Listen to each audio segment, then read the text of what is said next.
Здравствуйте, уважаемые телезрители! Вы смотрите программу «Мордовский блок новостей», в которой новости из жизни Мордовии за март 2019 года прокомментирует Денис Викторович Бышов, кандидат исторических наук, преподаватель, и журналист, издатель, переводчик Сергей Владимирович Голованов. Для нашей программы теперь у нас появился девиз. Его придумал Петр Николаевич Тултаев 2 февраля 2019 года. Он звучит так: «Пока мы будем безучастными, мало что изменится». Первая новость. В ночь на 26 марта на Светотехстрой Саранска, около школы 41, на мужчин набросились 6 собак и скусали его. Он обратился в полицию. 5 марта в Саранской школе номер 17 несколько девочек из 7 класса избили и унизили одноклассницу. Сняли на смартфон, и мать обратилась в полицию. 5 марта в поселке Леплей Зубополянского района 8 заключенных вскрыли себе животы, а 20 марта еще 5 из них и несколько других снова вскрыли себе животы в знак протеста против насилия со стороны сотрудников администрации. Как вы считаете, как вот это насилие, расплывшееся в нашем обществе, можно устранить, может приватизировать все пространство? Потому что мы чиновникам все прощаем, а коммерсантам бы не прощали, если бы все пространство вокруг нас принадлежало частникам. Как считаете? Ну, относительно первого вопроса вы сказали, что относительно 8 собак, ну, прежде всего, у нас, если взять, допустим, кодекс, административный, есть ответственность за то, что, допустим, если, допустим, как-то кого-то искусала собака, как можно привлечь к ответственности, допустим, хозяина. Но здесь получается так, что они больше беспризорные уж собаки, да, в этой новости, что касается. Ну, просто как бы привлечь к ответственности, сообщить об этом органам, допустим, то есть сообщить об этом региональным органам непосредственно. Что касается другой вот новости, про которую вы говорите, да, то есть относительно девочки, ну, в принципе, знаете, слишком это довольно-таки нашумевшийся видеосюжет, который везде показывает, и в интернете, видеоролики везде, и в газетах и так далее. Знаете, просто на самом деле здесь необходимо ученикам сказать об ответственности именно уголовной и административной в отношении, допустим, нарушение прав человека, да, то есть прояснить ученикам, что делать так непосредственно, что за все не могут понести ответственность, ну и прежде всего, наверное, морально-нравственное воспитание в школе. Вот это, наверное, факт тоже в какой-то степени может влиять. Хотя, вы знаете, вот если вот я вспомню свою школу в 90-х годах, да, вот если вот вспомнить 90-е годы, когда я вот учился, вы знаете, там тоже были такие ситуации. Хорошо, что вот в нынешнее время обращают на эти ситуации более часто, потому что на самом деле было очень много скрытых моментов, и тоже в школе были всякие нехорошие моменты, которые происходили, в частности, в нашем городе. Ну, это ничего нового я отсюда не услышал. Это вечные проблемы. То есть они могли случиться в Урюпинске, в Нью-Йорке, в Гонолулу, в Париже, где угодно. Во-первых, нужно объяснять, что бродячие собаки, они в городе борются с крысами. Поэтому их нужно просто бояться, что, например, есть службы, которые за этим следят. Но когда эти службы начинают чересчур активно отстреливать бродячих собак, то существуют борцы за права животных, и они будут выступать против этого. Вот. Поэтому эта проблема заключается в том, что нужно просто объяснять, что вот бродячие собаки есть, и определенное количество бродячих собак на улицах — это неплохо, потому что они борются с крысами. А школы и заключенные? Вот, заключенные — это сложнейшая проблема системы исполнения наказаний, которые вот у нас существуют общественные комиссии, которые приглядывают за местами заключения. Но это тоже все далеко от идеала. То есть, что нельзя как-то рассчитывать на то, что это можно все сделать очень хорошо. И насилие в школе — это тоже вечная проблема. Вот ее корень в том, что всеобщее школьное образование, оно создавалось для индустриальной экономики. То есть люди, которые учились в школе, они потом хорошо работали на заводах, и поэтому вот ставилась задача, чтобы всех охватить школой. Вот. И у этого охвата есть такая вся черта, что когда вот люди вместе приняли где-то оказываются, это провоцируют насилие, вот, и поэтому там бедные учителя, наши бедные учительницы, они вот, значит, бьются из последних сил, чтобы как-то все это поддерживать. Но сейчас все, как я смотрю, как в гораздо лучших условиях, чем было раньше. Сейчас как-то люди подобрее, поприветливее. 4 марта на оперативном совещании глава Саранска Петр Николаевич Тултаев сделал замечание своим сотрудникам. «Никогда я не вижу вас на концертах и постановках в театрах. Вы все так сосредоточены на работе или заняты, так зачерствеете совсем. В ближайшее время организуйте поход в театр для всех муниципальных служащих». Пресс-служба сообщила, что в декабре мэр уже советовал подчиненным посетить художественные выставки, посещать в музеях Саранска. Как вы к обязаловке относитесь? Не, ну здесь я бы похвалил Тултаева, то есть это замечательный человек, это он, конечно, не выдающийся, а просто великий. Вот я его часто вижу на улицах, где он проводит стратегические сессии вместе с своими сотрудниками, показываем, что они должны делать. Ну, то есть это такой, ну, очень симпатичный человек. Вот. И то, что он говорит правильно, это тоже вечная российская проблема — прогресс через насилие. То есть это еще Петр I начал, то есть что вот что нам нужно двигаться к прогрессу культуры, и иначе как через насилие это сделать нельзя. Вот. Естественно, что бедные чиновники, в большинстве случаев мы живем в эпоху, когда еще правят те люди, которые приехали в Саранск из деревни. Для них это был очень сильный культурный шок, потому что они, как правило, начинали свою жизнь, отправляя естественные надобности в дырку в земле, и потом они попадают на асфальт и, значит, в кафельный туалет, и для них это очень сильный культурный шок. И требовать от них, чтобы они еще в театр ходили, на мой взгляд, через мир, я думаю, что уже следующее поколение чиновников, оно будет само ходить в театр. Ну, знаете, в принципе, я тоже весьма выражу симпатию к нашему городу Петру Тултаеву относительно посещения театров, выставок художественных. Знаете, на самом деле, в принципе, сейчас все-таки уже, ну, знаете, вот одно время, конечно, получилось так, что вот ты приходишь в нашу библиотеку, нашу Мордовскую университет, да, получается так, что никого не видишь абсолютно. Ну, посещают как бы, то есть это проблема не только всех, но и студентов наших, да. То есть получается так, что мы из интернета никуда не выходим. То есть получается так, что интернет заполнил нашу жизнь, и получается так, что на самом деле как бы у нас все время нет, у нас семья, а на самом деле, знаете, нужно как бы тоже вот выходить тоже на люди, общаться с людьми. И то, что наши чиновники посещали эти мероприятия, даже взять элементарно, взять русскую классику, да, но взять, ну кого? Вот того самого, допустим, взять, ну, Гоголя почитать, да, ведь по сути, ведь, если они откроют книгу, они найдут множество вопросов для себя, то есть как бы они найдут ответы на вопросы и как себя вести в определенных ситуациях, поэтому то, что вот он говорит о том, чтобы посещать эти культурные места, довольно-таки это, ну, я полностью, наверное, за, и, наверное, получается так, что было очень приятно, когда, вот, допустим, приходишь в некоторые места, вот наши, вот, в частности, приезжали к нам известные деятели музыки, искусства, множество было приятно, что очень много коллег с университета я увидел, то есть и помимо... По поводу некоторых мест.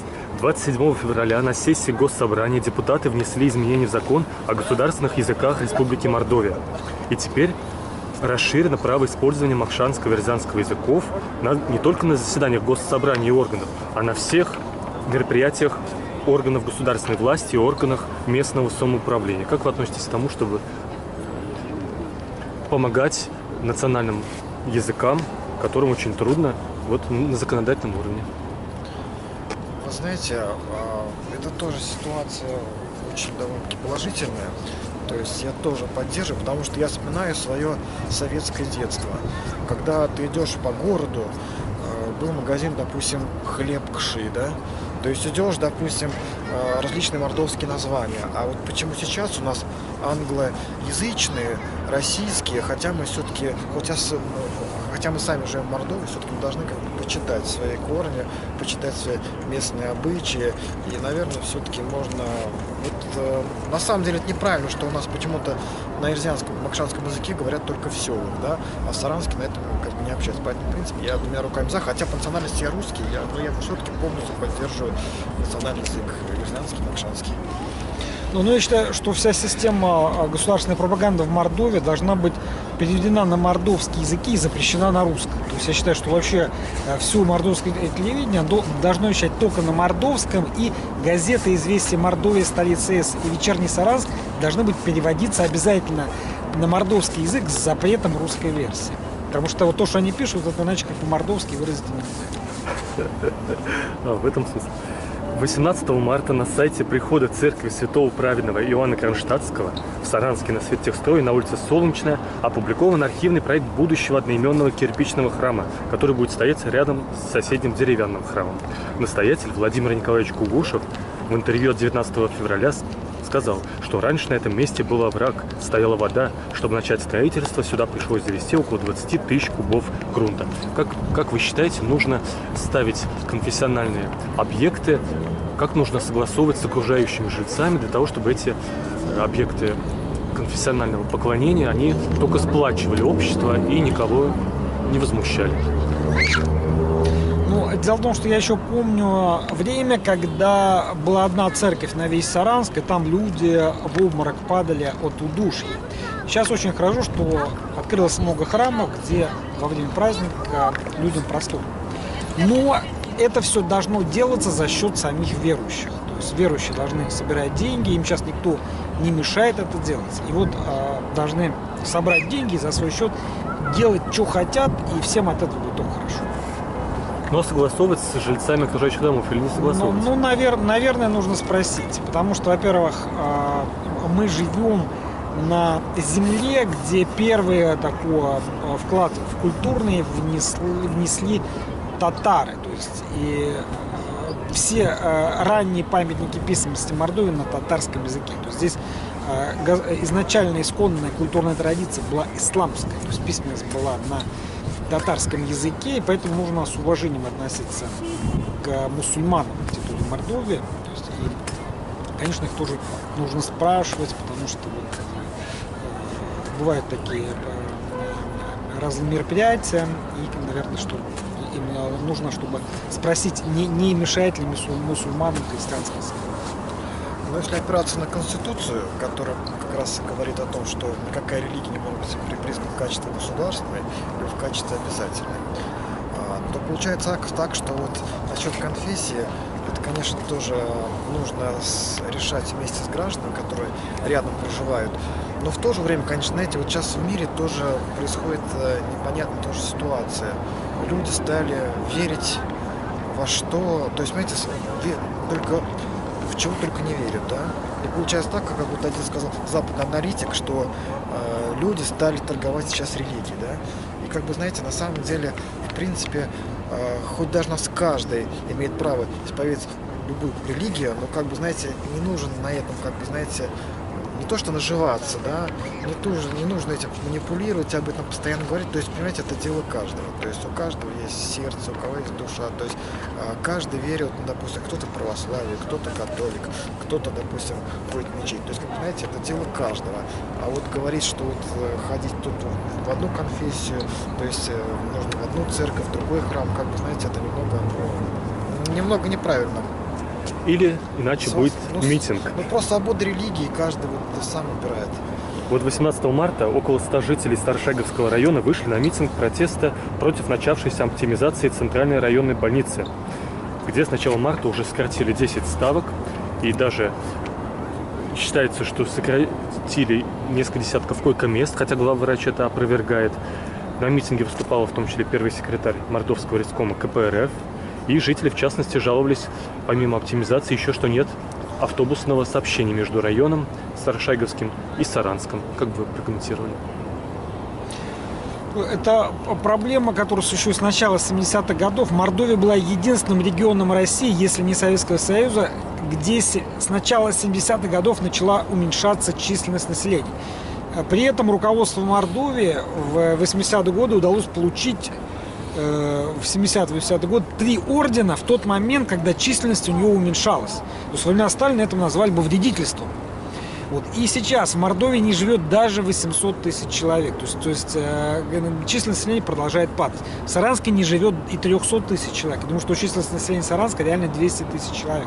Остальные все находятся на заработках в Москве. То есть вот, реально в Саранске живет только 200 тысяч человек.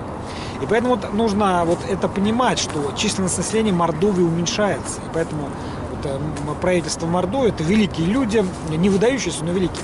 Они, естественно, это понимают и стараются уменьшить расходы, понимая, что нет уже той численности, которая была 100 лет назад. 100 лет назад на современной территории Мордовии жило в 2 раза больше людей, чем сейчас. А люди старошаги просто не понимают этот великий ход истории, Денис Викторович. Ну, что касается урбанизации, я немного свою точку зрения скажу. То есть, на самом деле, знаете, вот взять даже наш медицинский факультет, наш Мордовский университет.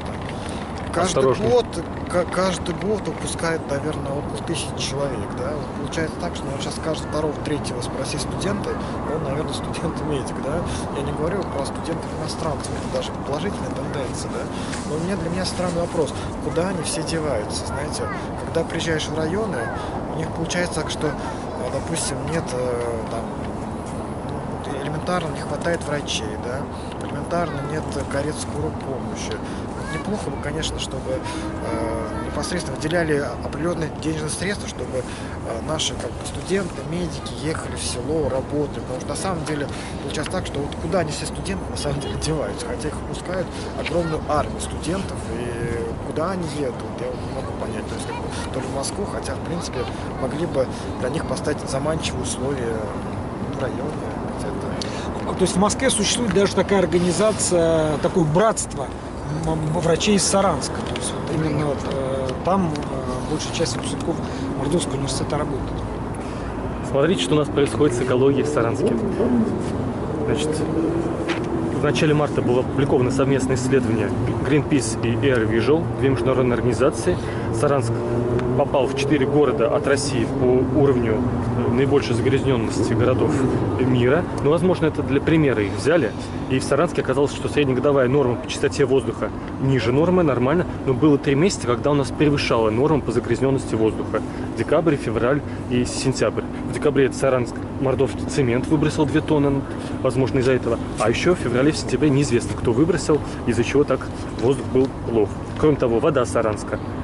Содержание никеля в 2 раза выше нормы, железа в 1,5 раза выше нормы, фтора в 1,25 выше нормы, йод, наоборот, недостаток. У нас скоро будут строиться мусоросортировочный завод, современные полигоны, мусороперегрузочные станции. И еще глава республики 2 раза в марте пообещал, что мы в течение 2 лет уберем все посадки от мусора, который мы замусорили за прошедшие десятилетия. Вот. Видите, какая проблемная ситуация и какой оптимистичный взгляд великих, как вы говорите, наших представителей власти. Как бы прокомментировали состояние экологии у нас в Мордовии? Так, наверное, очень приятно, что у нас чистый город, потому что возьмем даже элементарно лет 20 назад, да? У нас получается, если даже сравнить с Пензой, с Нижним Новгородом. Я прошу прощения, чистый город. Вода у нас получается ненормальное превышение я нормы. просто говорю по загрязненности, да. Но на самом деле, знаете, вот у меня многие ребята знакомые, как раз биологи по специальности, они делали замеры воды.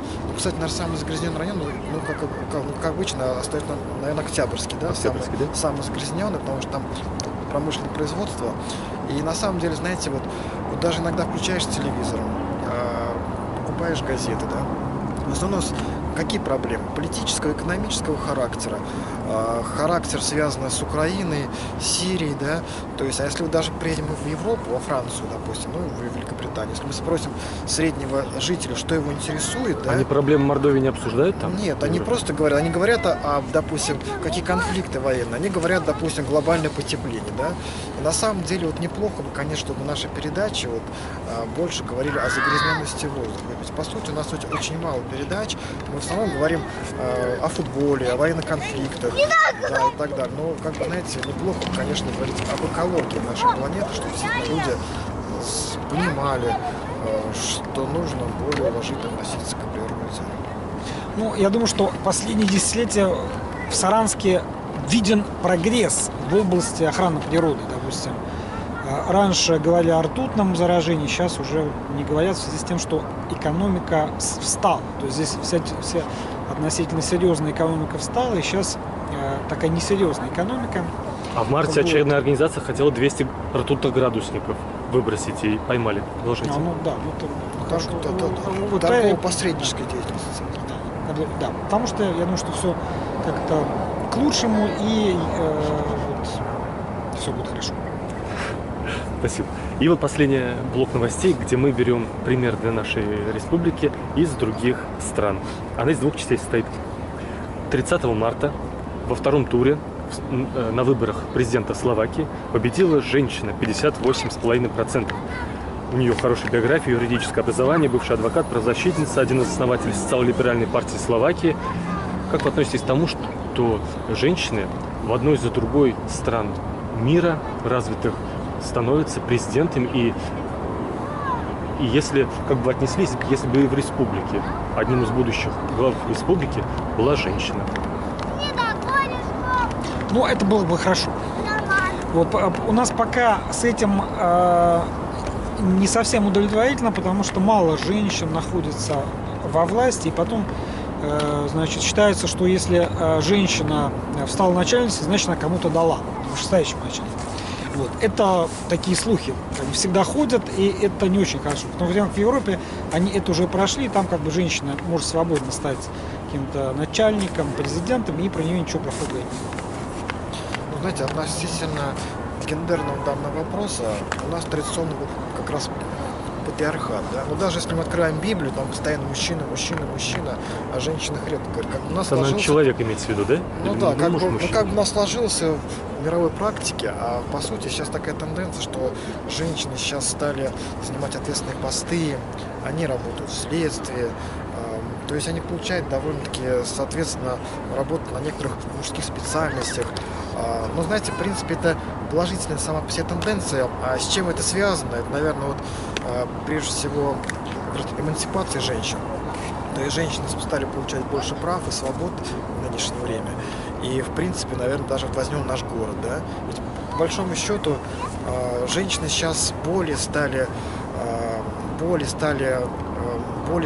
хозяйственными. То есть даже возьмем любую семью, в основном там как получается так, что во многих семьях женщина даже бывает лидером, да, в области семейных, по сути дел.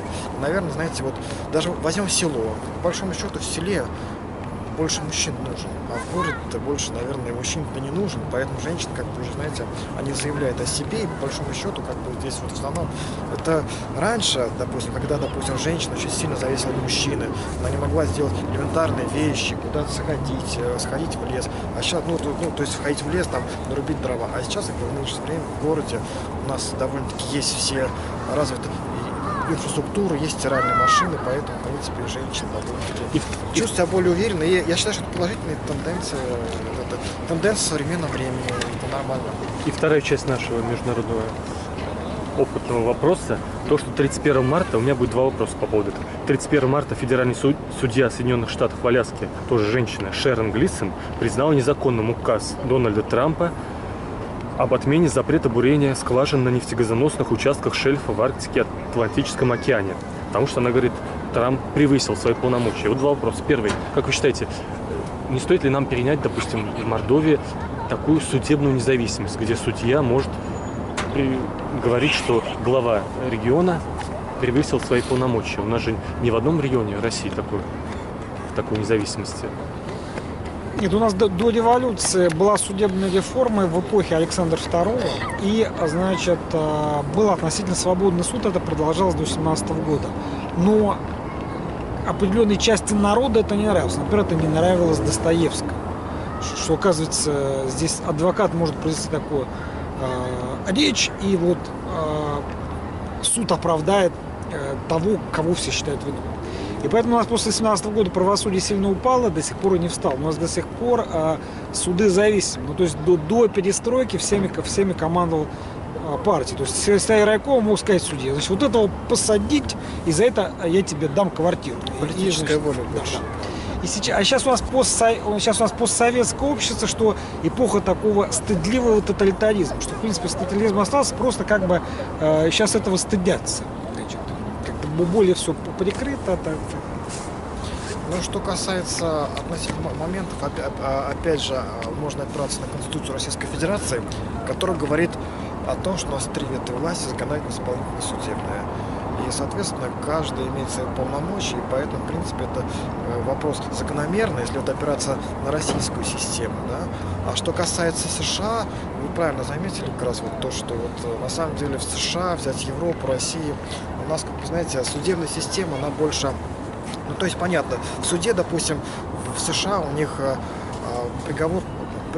приговор, когда, допустим, суд может оправдать осужденного 50%, у нас примерно где-то 2, 3, 5%, небольшой процент, поэтому как бы в этом плане... И последний вопрос, прошу вас коротко прокомментировать. Вот Трамп хотел разрешить скважины бурить там, где до него вот Обама запретил. Как вы считаете, может, стоит нас в Мордовии тоже искать месторождение углеводородов?